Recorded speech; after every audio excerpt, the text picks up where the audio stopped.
बदलते भारत की शान।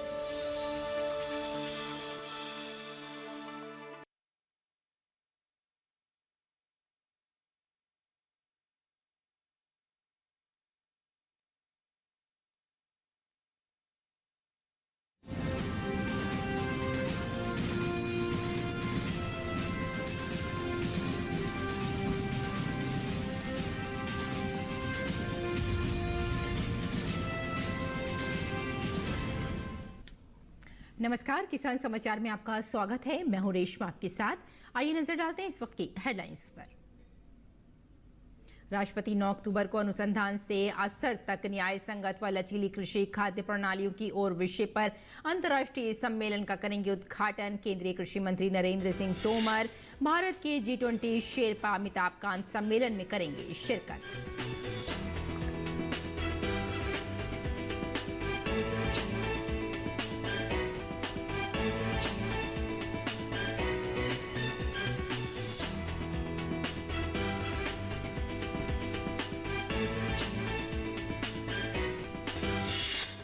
प्रधानमंत्री ने देश में हरित क्रांति के जनक प्रोफेसर MS स्वामीनाथन को दी श्रद्धांजलि। अखबारों में लिखा एक लेख में PM मोदी ने कहा, प्रोफेसर स्वामीनाथन ने भारत के कृषि क्षेत्र में लाया क्रांतिकारी परिवर्तन।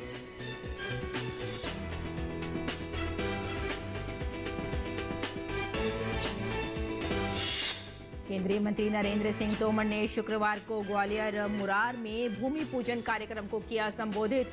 कहा, हाईटेक नर्सरी के पौधे पूरे देश में बनाएंगे ग्वालियर की पहचान। प्रधानमंत्री ने नर्सरी को बढ़ावा देने के लिए बजट में 2200 करोड़ रुपए का किया है प्रावधान।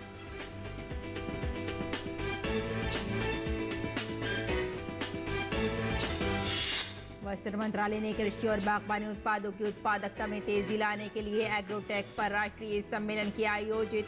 एग्रोटेक्सटाइल में भविष्य के विकास और अवसरों पर हुई चर्चा। भारतीय एग्रोटेक उद्योग के अवसर फाइबर टू फील्ड पर एक रिपोर्ट की गई जारी। और अब समाचार विस्तार से। राष्ट्रपति द्रौपदी मुर्मू 9 अक्टूबर को होने जा रहे अंतर्राष्ट्रीय अनुसंधान सम्मेलन का उद्घाटन करेंगी। इस सम्मेलन का शीर्षक है अनुसंधान से असर तक, न्याय संगत व लचीली कृषि खाद्य प्रणालियों की ओर। इस 4 दिवसीय सम्मेलन की मेजबानी CGIAR जेंडर इम्पैक्ट प्लेटफॉर्म और भारतीय कृषि अनुसंधान परिषद द्वारा की जाएगी। ये दोनों संस्थान मिलकर राष्ट्रीय एवं अंतर्राष्ट्रीय अनुसंधानों का उपयोग करते हुए ये सुनिश्चित करना चाहते हैं कि हर जगह महिलाएं कृषि व खाद्य प्रणालियों में नेतृत्व की भूमिका निभाएं। ये उनका अधिकार है और वे इस मोर्चे पर बदलाव की अगुवाई करें। इस सम्मेलन में केंद्रीय कृषि मंत्री नरेंद्र सिंह तोमर, भारत के G20 शेरपा अमिताभ कांत और CGIAR के अंतरिम कार्यकारी प्रबंध निदेशक प्रोफेसर एंड्रयू कैंपबेल शामिल होंगे। भारतीय कृषि अनुसंधान परिषद के महानिदेशक डॉक्टर हिमांशु पाठक ने बताया कि इस सम्मेलन और इसका विषय G20 समिट के मद्देनजर अहम है, जिसमें स्पष्ट रूप से महिलाओं की अगुवाई में विकास की बात कही गई है। उन्होंने कहा, इसमें शामिल है जलवायु परिवर्तन, खाद्य सुरक्षा व पोषण के संबंध में महिलाओं का नेतृत्व एवं निर्णय लेने की भूमिकाओं को मान्यता और बढ़ावा देना। प्रधानमंत्री नरेंद्र मोदी ने देश में हरित क्रांति के जनक प्रोफेसर MS स्वामीनाथन को श्रद्धांजलि अर्पित करते हुए अखबारों में एक लेख लिखा है। प्रोफेसर स्वामीनाथन का बीती 28 सितंबर को चेन्नई में निधन हो गया था। अपने लेख में PM ने लिखा, देश ने एक ऐसे दूरदर्शी व्यक्ति को खोया है जिन्होंने भारत के कृषि क्षेत्र में क्रांतिकारी परिवर्तन किए। उनका योगदान स्वर्णिम अक्षरों में लिखा जाएगा। 1943 के बंगाल के अकाल से द्रवित होकर कृषि क्षेत्र का कायाकल्प करने की उन्होंने ठानी थी। बहुत छोटी उम्र में वे डॉक्टर नॉर्मन बोरलॉग के संपर्क में आए और उनके काम को गहराई से समझा। अमेरिका ने उन्हें एक फैकल्टी के तौर पर जुड़ने का आग्रह किया, लेकिन उन्होंने इसे अस्वीकार कर दिया क्योंकि वे भारत में रहकर देश के लिए काम करना चाहते थे। 1960 के दशक की शुरुआत में भारत अकाल से जूझ रहा था। इसी दौरान प्रोफेसर स्वामीनाथन की दृढ़ प्रतिबद्धता और दूरदर्शिता ने कृषि क्षेत्र के एक नए युग की शुरुआत की। कृषि और गेहूं प्रजनन जैसे विशिष्ट क्षेत्रों में उनके अग्रणी कार्यों से गेहूं उत्पादन में उल्लेखनीय वृद्धि हुई। ऐसे प्रयासों का ही परिणाम था कि भारत खाद्यान्न की कमी वाले देश से खाद्यान्न में आत्मनिर्भर वाले राष्ट्र के रूप में परिवर्तित हो गया। इस शानदार उपलब्धि की वजह से उन्हें भारतीय हरित क्रांति के जनक की उपाधि मिली। प्रोफेसर स्वामीनाथन द्वारा रखी गई नींव को कभी भुलाया नहीं जा सकता। प्रोफेसर स्वामीनाथन ने आलू की फसलों को प्रभावित करने वाले कीटों से निपटने की दिशा में भी प्रभावी अनुसंधान किया था। उनके शोध ने आलू की फसलों को ठंड के मौसम का सामना करने में भी सक्षम बनाया। प्रोफेसर स्वामीनाथन ने 1990 के दशक से ही मिलेट्स को प्रोत्साहित किया था। प्रोफेसर स्वामीनाथन ने गुजरात में सॉइल हेल्थ कार्ड की योजना की सराहना की और इसके लिए अपने बहुमूल्य सुझाव भी साझा किए। इस योजना ने गुजरात में कृषि क्षेत्र की सफलता का सूत्रपात कर दिया। मेरे द्वारा प्रधानमंत्री का पद संभालने के बाद भी हमारी बातचीत चलती रही। प्रोफेसर स्वामीनाथन किसानों के वैज्ञानिक थे। उनके दिल में किसान बसता था। उनकी अकादमिक उत्कृष्टता लैब के बाहर, खेतों और मैदानों में स्पष्ट रूप से दिखती है। उन्होंने हमेशा सस्टेनेबल एग्रीकल्चर की वकालत की। स्वामीनाथन ने छोटे किसानों के जीवन को बेहतर बनाने और उन तक नवोन्मेष का लाभ पहुंचाने पर बहुत जोर दिया। वे विशेष रूप से महिला किसानों के जीवन को बेहतर बनाने के प्रति समर्पित थे। वे इनोवेशन और मेंटोरशिप को बहुत ज्यादा बढ़ावा देते थे। उन्होंने अनगिनत प्रतिभाओं को निखारा और उनमें सीखने और इनोवेशन के प्रति जुनून पैदा किया। उनका जीवन हमें ज्ञान, मार्गदर्शन और इनोवेशन की स्थायी शक्ति की याद दिलाता है। प्रोफेसर स्वामीनाथन एक संस्थान निर्माता भी थे। उन्हें कई ऐसे केंद्रों की स्थापना का श्रेय जाता है जहां आज वाइब्रेंट रिसर्च हो रही है। डॉक्टर स्वामीनाथन का योगदान हमें निरंतर प्रेरित व मार्गदर्शन प्रदान करता रहेगा। आगे बढ़ते हैं। केंद्रीय मंत्री नरेंद्र सिंह तोमर ने शुक्रवार को ग्वालियर मुरार में भूमि पूजन कार्यक्रम में हिस्सा लिया। इस अवसर पर तोमर ने कहा कि भारत को पौधों का आयात न करना पड़े, इस बात को ध्यान में रखकर प्रधानमंत्री ने इस साल के बजट में 2200 करोड़ रुपए का प्रावधान नर्सरी को बढ़ावा देने के लिए किया है। इसी के तहत ग्वालियर ग्रामीण क्षेत्र में हाईटेक नर्सरी स्थापित हो रही है।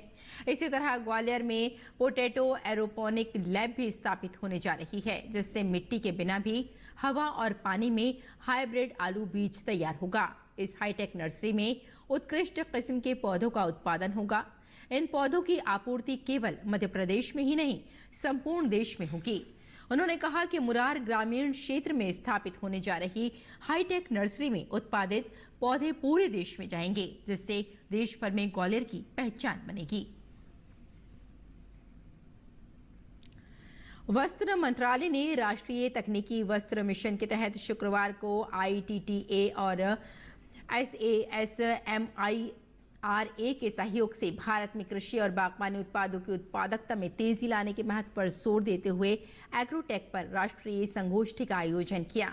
भारत सरकार के वस्त्र मंत्रालय में सचिव रचना शाह ने कहा कि कृषि भारतीय अर्थव्यवस्था और इसके नागरिकों के जीवन में महत्वपूर्ण भूमिका निभाती है।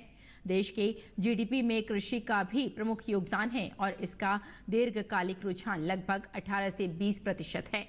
उन्होंने कहा कि एग्रो टेक्सटाइल जलवायु परिवर्तन, पानी की कमी और सीमित कृषि योग्य भूमि के साथ कृषि उपज की उच्च मांग जैसी अनूठी कृषि चुनौतियों का समाधान करने में महत्वपूर्ण भूमिका निभा सकता है।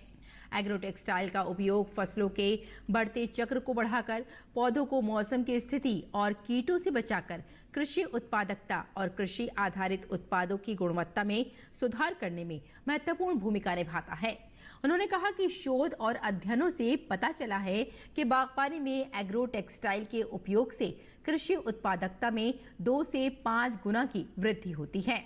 फसल की सघनता में वृद्धि होती है। पानी की खपत में 30 से 45% की कमी आती है। उर्वरक के उपयोग में 25 से 30% की कमी आती है और प्रति वर्ष उच्च फसल चक्र मिलता है।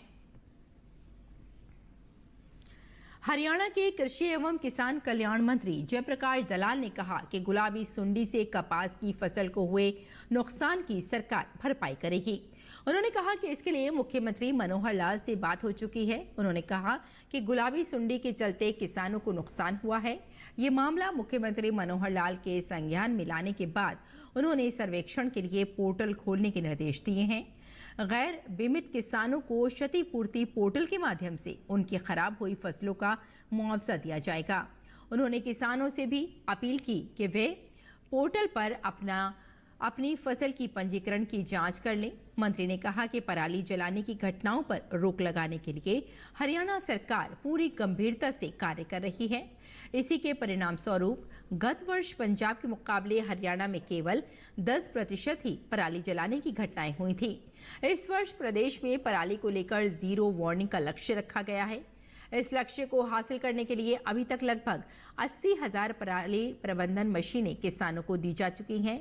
कृषि मंत्री ने कहा कि पराली प्रबंधन की दिशा में ही इस बार हरियाणा में 1 अक्टूबर की बजाय 25 सितंबर से धान की खरीद आरंभ कर दी गई है, ताकि किसानों को अगली फसल की बिजाई से पूर्व पराली का प्रबंधन करने का पर्याप्त समय मिले। अभी तक मंडियों में लगभग 22 लाख मीट्रिक टन धान की आवक हो चुकी है। भावांतर भरपाई योजना के पंजीकरण में गड़बड़ी के मामलों पर कृषि मंत्री ने कहा कि इस दिशा में सूक्ष्मता से निगरानी की जा रही है। जैसे ही कोई मामला सामने आता है तो दोषी के विरुद्ध कार्रवाई के लिए लिखा जा रहा है। और श्री अन्न न सिर्फ आम आदमी के लिए बल्कि हमारे फौजियों के लिए भी बहुत लाभदायक है। पैरामिलिट्री फोर्सेस में श्री अन्न को बढ़ावा देने के लिए दिल्ली में बीएसएफ की छावला छावनी में एफपीओ प्रदर्शनी कैंप का आयोजन हुआ। पेश है हमारे संवाददाता विशाल बैरिस्टो की ये खास रिपोर्ट। ये है बीएसएफ का छावला कैंप। राजस्थान और उत्तर प्रदेश सहित 6 राज्यों के किसानों ने यहाँ श्री अन्न की 39 स्टॉल्स लगाई हैं। कम पानी और बिना पेस्टिसाइड के उगने वाला ये श्री अन्न सेहत के लिए बहुत जरूरी है। ऐसे में हमारे फौजी भी क्यों ना इसका लाभ उठाएं। देखिए, श्री अन्न तो पूरे देश में हमको बढ़ावा देना है। माननीय प्रधानमंत्री जी का आह्वान है। उसके साथ साथ ये वाकई श्री अन्न है, इससे लोगों को बहुत लाभ होता है। हमारे पैरामिलिट्री फोर्सेस पूरे देश में हैं, उनकी कैंटीन्स हैं, उनके पास काफ़ी बड़ी फोर्स है और वो जो कंजम्पशन कर रहे हैं, चाहे वो आटे का हो चाहे चावल का हो, तो हम कोशिश ये कर रहे हैं कि उसमें हम किसी तरह से श्री अन्न को इंट्रोड्यूस करें। उसी लिए ये प्रदर्शनी आज लगाई गई है। यहाँ 34 हमारे एफपीओज हैं जो अलग अलग श्री अन्न मिलेट्स के उत्पाद बनाते हैं। वो उन्होंने सेल काउंटर भी किया है और भविष्य के लिए भी वो हमारे पैरामिलिट्री फोर्सेस को सप्लाई कर सकें, उसी उद्देश्य से ये प्रदर्शनी लगी।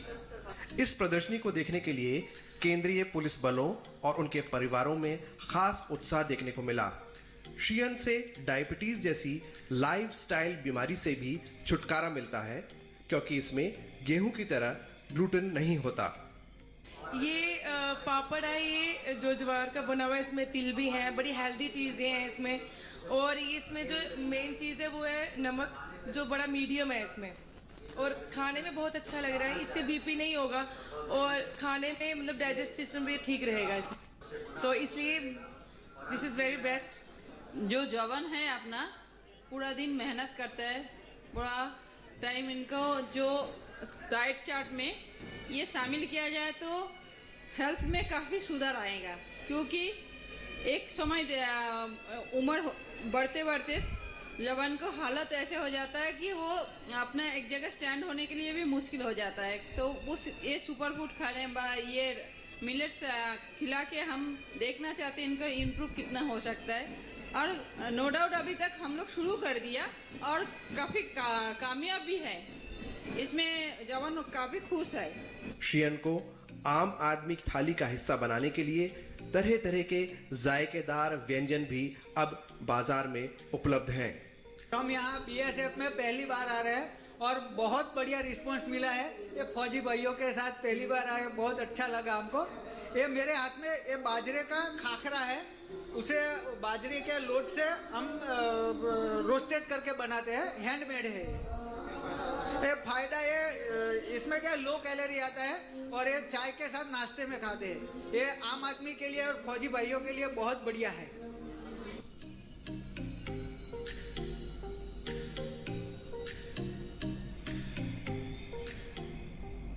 Zero trans fat, zero cholesterol और 100% फाइबर। जी हाँ, मेरे हाथ में ये है गुजरात का खाकरा जो बना है सुपर फूड बाजरे से। लेकिन बाजरा अकेला श्री अन्न नहीं है, रागी है, ज्वार है और वो तमाम श्री अन्न जो हमारे देश में उगता है, ना सिर्फ आम आदमी के लिए बल्कि इन फौजियों के लिए भी बहुत मुफीद है।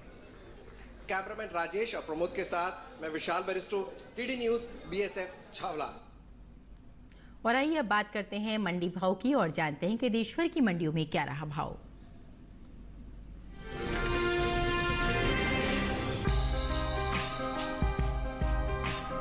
इस साल घरेलू स्तर पर लहसुन की उपज में कमी देखने को मिल सकती है। भारतीय मसाला बोर्ड के मुताबिक लहसुन की पैदावार साल 2022-23 के दौरान 33,68,821 टन होने का अनुमान जताया गया है, जबकि बीते साल इस दौरान लहसुन की उपज 35,23,436 टन रही थी। यानी इस साल घरेलू स्तर पर लहसुन की पैदावार बीते साल से 1,54,000 टन कम होने की उम्मीद है, जिसका असर लहसुन के बाजार भाव पर पड़ सकता है। फिलहाल कृषि उपज मंडियों में लहसुन की आवक सामान्य बनी हुई है। दूसरी कृषि उपज मंडियों में भी लहसुन बिकवाली के लिए पहुंची। भाव की बात करें तो 6 अक्टूबर को राजकोट मंडी में लहसुन के सौदे मजबूती के साथ हुए। वहीं जामनगर और कालापीपल और कोटा मंडी में भाव नरम रहे, जबकि नरवाल मंडी में इस दौरान लहसुन के भाव में कोई बदलाव देखने को नहीं मिला। एगमार्ट नेट के मुताबिक गुजरात की जामनगर मंडी में 5 अक्टूबर को लहसुन का भाव था 9,250 रुपए। 6 अक्टूबर को इसके भाव में 1,700 रुपए की भारी गिरावट आई और भाव 7,550 रुपए पर आ गया। जबकि राज्य की ही राजकोट मंडी में इस दौरान लहसुन के सौदों में मजबूती के साथ कारोबार हुआ।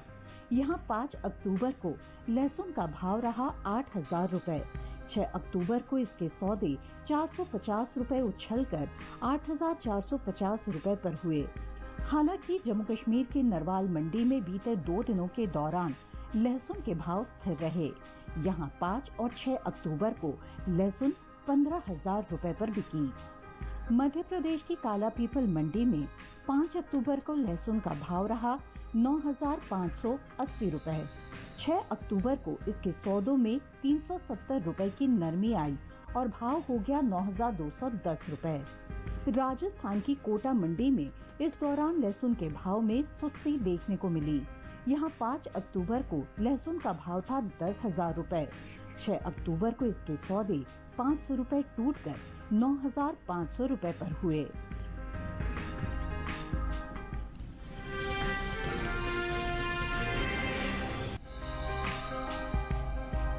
कृषि उपज मंडियों में इन दिनों प्याज की आवक सामान्य बनी हुई है।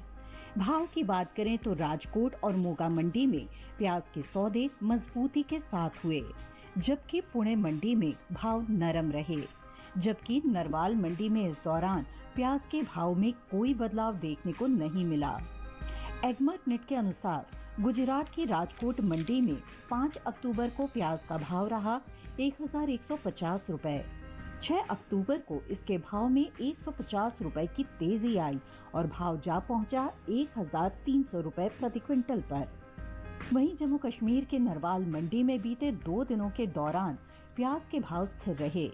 यहाँ 5 और 6 अक्टूबर को प्याज 2,800 रुपए पर बिकी। प्याज की उपज में अहम स्थान रखने वाले राज्य महाराष्ट्र की पुणे मंडी में इस दौरान प्याज के सौदों में नरमी के साथ कारोबार हुआ। यहाँ 5 अक्टूबर को प्याज का भाव था 1,950 रुपए। 6 अक्टूबर को इसके सौदे 250 रुपए गिरकर 1,700 रुपए पर हुए। जबकि पंजाब की मोगा मंडी में 5 अक्टूबर को प्याज का भाव रहा 2,000 रुपए। 6 अक्टूबर को इसके सौदों में 200 रुपए का उछाल आया और भाव जा पहुंचा 2,200 रुपए प्रति क्विंटल पर। उत्तर प्रदेश की मंडियों में प्याज के भाव की बात करें तो शुक्रवार को यहां आगरा मंडी में प्याज का भाव था 1900 रुपए। बस्ती मंडी में भाव रहा 2050 रुपए। फैजाबाद मंडी में प्याज 2125 रुपए पर बिकी, जबकि राज्य की ही कानपुर मंडी में इस दौरान प्याज के सौदे 2000 रुपए पर हुए। इस साल घरेलू स्तर पर प्याज की उपज में कमी देखने को मिल सकती है।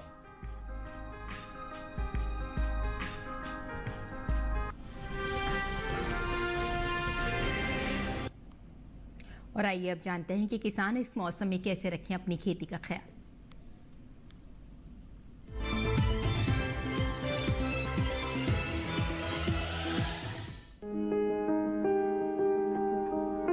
हिमाचल प्रदेश में खीरे की तुड़ाई कर सकते हैं। किसान टमाटर के खेत से खरपतवार निकाल लें। टमाटर के खेत में सिंचाई करते रहें, साथ ही मटर की तुड़ाई कर लें। मटर के खेत से घास फूस निकाल लें। यहाँ सेब के बागों में पर्याप्त नमी बनाए रखें। सेब की तुड़ाई भी कर लें। हिमाचल प्रदेश में धान के खेत से जल निकासी का प्रबंध करें। धान के खेत से खरपतवार निकाल सकते हैं। किसान मक्के के खेत में निराई और गुड़ाई कर लें। इसके अलावा फूल गोभी की रोपाई करें। अभी उड़द के खेत से खरपतवार निकाल लें। ये समय पालक की बुआई के लिए उपयुक्त है।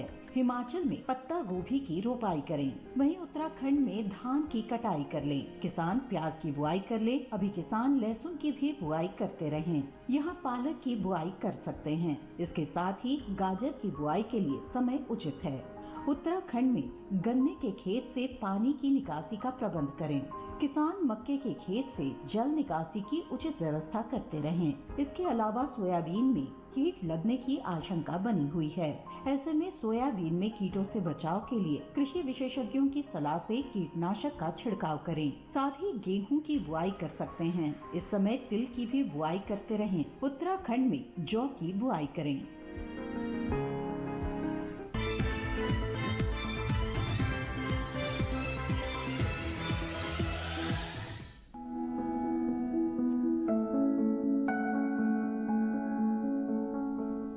गाजर की खेती के लिए बलुई दोमट और दोमट मिट्टी सबसे अधिक ठीक रहती है। जिस खेत में आप गाजर बो रहे हो उसमें से पानी निकालने का पूरा प्रबंध होना चाहिए। मेड़ों पर फसल बोने से जल भराव का खतरा कम हो जाता है। 1 हेक्टेयर के लिए 5 से 6 किलो बीज पर्याप्त होते हैं। बोने से पहले खेत की मिट्टी को भुरभुरा बना ले। कतार से कतार के बीच की दूरी करीब 30 सेंटीमीटर होनी चाहिए। बोते समय 1 हेक्टेयर जमीन में 30 किलो नाइट्रोजन, 40 किलो फास्फोरस और इतनी ही मात्रा में पोटेशियम देनी चाहिए।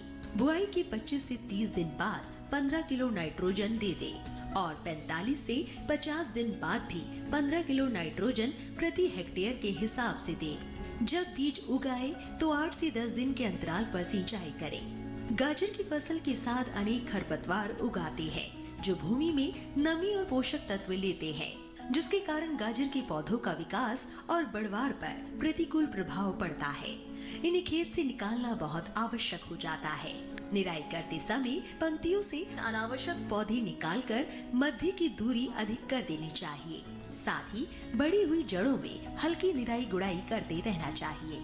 गाजर की फसल पर मुख्य रूप से छोटे छोटे कीड़े मकोड़ों का प्रकोप होता है।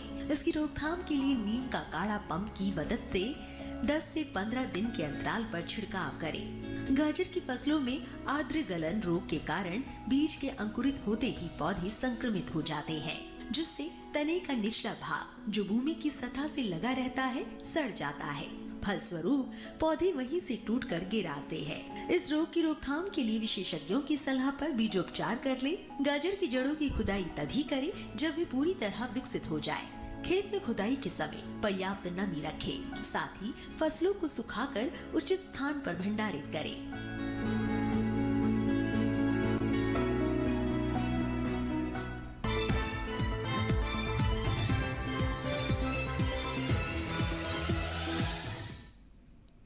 और खेती किसानी के साथ साथ आइए नजर डाल लेते हैं कुछ और महत्वपूर्ण खबरों पर। खास खबर में केंद्रीय गृह मंत्री अमित शाह आज उत्तराखंड के दौरे पर हैं। अमित शाह नरेंद्र नगर में मध्य क्षेत्रीय परिषद की बैठक की अध्यक्षता कर रहे हैं। परिषद की 24वीं बैठक में राष्ट्रीय महत्व के कई मुद्दों पर चर्चा हो रही है। इसके अलावा गृह मंत्री अमित शाह 49वीं अखिल भारतीय पुलिस विज्ञान कांग्रेस की बैठक में भी शामिल होंगे। चंद्रयान आदित्य L1 के बाद अब अंतरिक्ष में गगनयान मिशन भेजने की तैयारियां अंतिम चरण में हैं। भारतीय अंतरिक्ष अनुसंधान संगठन इसरो ने गगनयान के संबंध में सोशल मीडिया एक्स पर जानकारी और तस्वीरें साझा करते हुए कहा कि इसरो गगनयान मिशन के लिए मानव रहित उड़ान परीक्षण शुरू करेगा। जीएसटी काउंसिल की आज 52वीं बैठक नई दिल्ली में आयोजित की जा रही है। केंद्रीय वित्त मंत्री निर्मला सीतारमण बैठक की अध्यक्षता कर रही हैं। बैठक में जीएसटी की दरों को लेकर कई अहम फैसले लिए जाएंगे। विशेषज्ञों के अनुसार इसमें मोटे अनाज से बने उत्पादों पर जीएसटी दरों में कटौती का निर्णय लिया जा सकता है।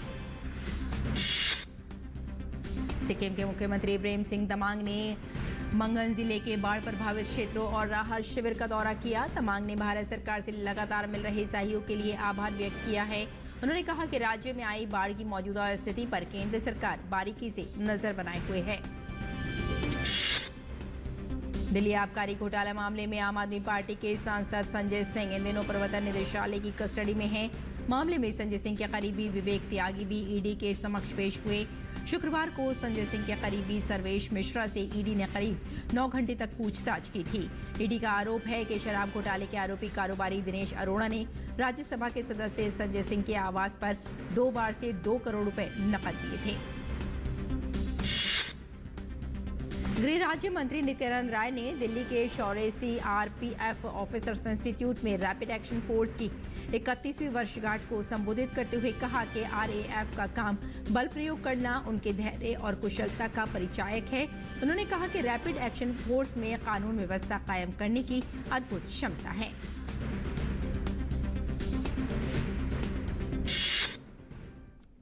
तो किसान बुलेटिन में फिलहाल इतना ही। अनुमति दें। नमस्कार।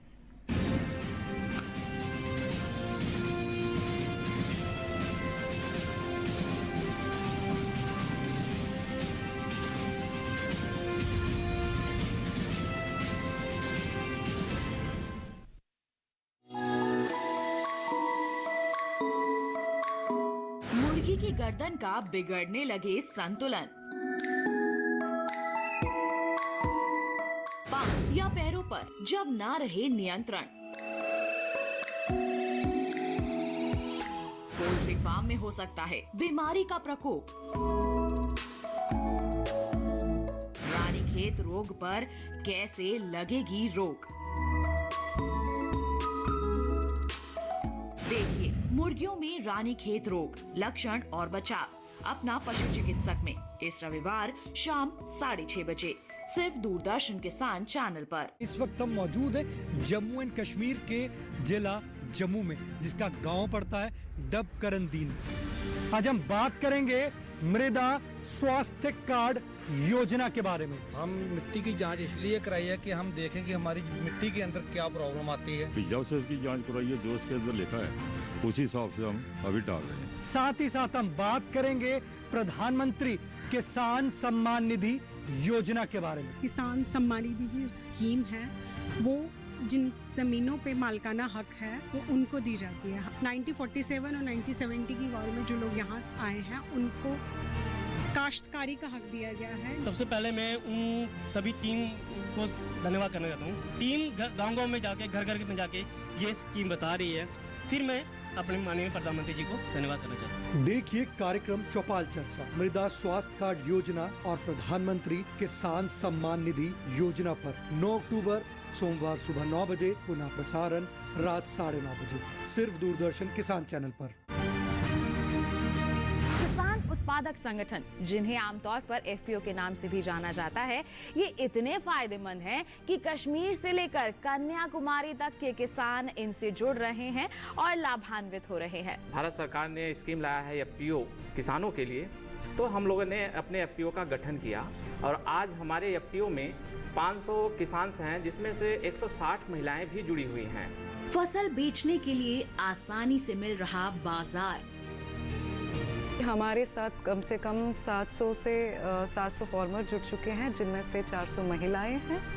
हमने महिलाओं को काफ़ी सारा रोजगार दिया। कब इसकी शुरुआत हुई और उद्देश्य क्या था इसके पीछे? देखिए विचार विमर्श में FPO कश्मीर से कन्याकुमारी तक 7 अक्टूबर शनिवार रात 8 बजे सिर्फ दूरदर्शन किसान पर।